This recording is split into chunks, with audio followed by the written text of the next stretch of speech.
સંદેશ ન્યૂઝમાં આપનું સ્વાગત છે। ગાડવા ગામ મહેમદાવાદમાં સરદાર પટેલના નામ સાથે ચાલતી જમીનના ફ્રોડનો મામલો। સરદાર વલ્લભભાઈ પટેલ નામે ચાલતી મહેમદાવાદ તાલુકાના ગાડવાની જમીન સરદાર સાહેબ મરણના 62 વર્ષે વેચાઈ। આઝાદી વખતે સરદાર વલ્લભભાઈ પટેલને ગાડવામાં એક જમીનનો ટુકડો આપવામાં આવ્યો હતો, જે ગુજરાત પ્રાંતીય સમિતિના નામે ચાલતો હતો। વર્ષ 2004માં કોમ્પ્યુટરાઇઝેશન દરમિયાન ગુજરાત પ્રાંતીય સમિતિનું નામ દૂર કરી વલ્લભભાઈ પટેલનું નામ ચાલુ રાખ્યું હતું, જેમાં સરદાર સાહેબના નામે ચાલતા જમીનમાં એક શાળા બનાવવામાં આવી હતી। વર્ષ 2012માં સરદાર વલ્લભભાઈ પટેલે પોતાના ડાબા અંગૂઠાનું નિશાન કરી જમીનને વેચી દીધી હોવાનું કૌભાંડ બહાર આવ્યું હતું। ગાડવા ગામના સરપંચ જીવનભાઈ ચૌહાણે સમગ્ર બાબતે દિનશા પટેલનું ધ્યાન દોર્યું હતું। હીરાભાઈ ડાભીએ આ જમીન ભૂપેન્દ્રભાઈ દેસાઈભાઈ ડાભીને વેચી દીધી હતી। 2.5 લાખ રૂપિયાના વીઘા પ્રમાણે જમીનનો સોદો થયો હતો, જ્યારે તેની મૂળ કિંમત બજાર કિંમત 60 લાખ જેવી થવા પામી હતી। તત્કાલીન કેન્દ્ર મંત્રી દિનશા પટેલ આ મામલે ખેડા જિલ્લા કલેક્ટર એમ.વી. પારગીને તપાસ કરવા જણાવ્યું હતું। 16મી જુલાઈ 2012ના રોજ જિલ્લા કલેક્ટર દ્વારા ખરીદનાર અને વેચનાર બંનેને બોલાવવામાં આવ્યા હતા। તત્કાલીન જિલ્લા કલેક્ટર એમ.વી. પારગી દ્વારા તપાસ કરીને કસૂરવાર હીરાભાઈ ડાભી સામે એફઆઈઆર દાખલ કરવામાં આવી હતી, જે કેસ મહેમદાવાદ તાલુકા કોર્ટમાં ચાલી ગયો હતો, જેમાં કસૂરવારને 5 વર્ષની કેદ ફરમાવવામાં આવી છે। જોકે આરોપી હીરાભાઈનું ટ્રાયલ દરમિયાન મોત નીપજ્યું હતું, જ્યારે 2 સાક્ષી પૈકી ખરીદનારના પિતા અને અન્ય એકને 5 વર્ષની કેદ ફટકારી છે। મારું નામ કે સુથાર છે અને હું મહેમદાવાદ ખાતે આસિસ્ટન્ટ પબ્લિક પ્રોસિક્યુટર તરીકે ફરજ બજાવું છું।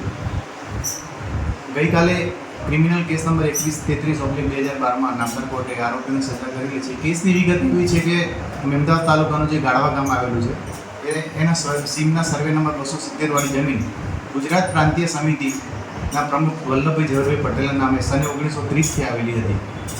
આ જમીન જે ગુજરાત પ્રાંતીય સમિતિ હતી એ અંગ્રેજો સામે લડત કરવા માટે સમાજને માર્ગદર્શન આપતી હતી અને એ આર્થિક રીતે પણ સમાજને સહયોગ કરતી હતી। એટલે એ વખતે વહીવટી ખર્ચને પહોંચી વળવા માટે લોકોએ આર્થિક રીતે અને કેટલાક લોકોએ જમીન પણ દાનમાં આપેલી હતી। ભારતમાં જુદી જુદી જગ્યાએ ગુજરાત પ્રાંતીય સમિતિની જમીનો આવેલી છે અને એ આઝાદી પહેલાંની પ્રાંતીય સમિતિની રચના થયેલી ને એના પ્રમુખ વલ્લભભાઈ ઝવેરભાઈ પટેલ હતા। વર્ષ 2004માં રેવન્યુ રેકોર્ડનું જ્યારે કમ્પ્યુટરાઇઝ થયું ત્યારે જે રેવન્યુ રેકોર્ડમાં 7/12માં અને જે બીજા રેવન્યુ રેકોર્ડમાં વલ્લભભાઈ ઝવેરભાઈ પટેલના નામ આગળ ગુજરાત પ્રાંતીય સમિતિના પ્રમુખ એટલે ભૂપ્રાસના પ્રમુખ એ શબ્દો નીકળી ગયેલા અને ફક્ત રેવન્યુ રેકોર્ડમાં વલ્લભભાઈ ઝવેરભાઈ પટેલ એકલાનું નામ ચાલતું હતું।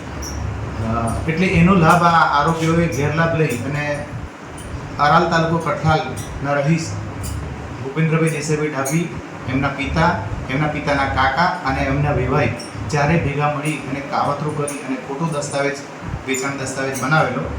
એમાં વેચાણ રાખનાર આ જમીન ભૂપેન્દ્રભાઈ દેસાઈભાઈ ડાભીએ વેચાણ રાખેલી અને વેચાણ દસ્તાવેજ કરાવેલો, ખોટો વેચાણ દસ્તાવેજ કરાવેલો અને એને વલ્લભભાઈ ઝવેરભાઈ પટેલ વેચાણ આપનાર હતા, એમનું નામ હીરાભાઈ કલાભાઈ ડાભીએ ધારણ કરેલું।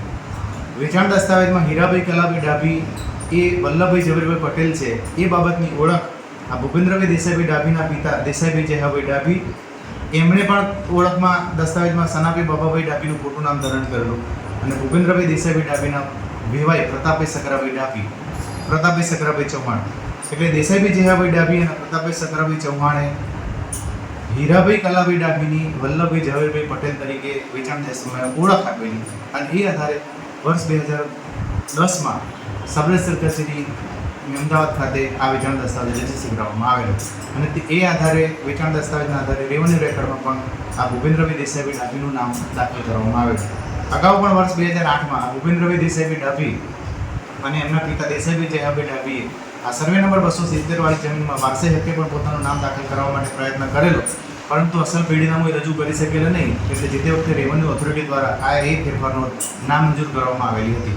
એટલે અગાઉ એ નિષ્ફળ ગયેલા, એટલે ફરીથી એમણે ખોટા વલ્લભભાઈ ઝવેરભાઈ પટેલ તરીકે હીરાભાઈ કલાભાઈ ડાભીને બનાવી અને હાલનો વેચાણ દસ્તાવેજ કરેલો।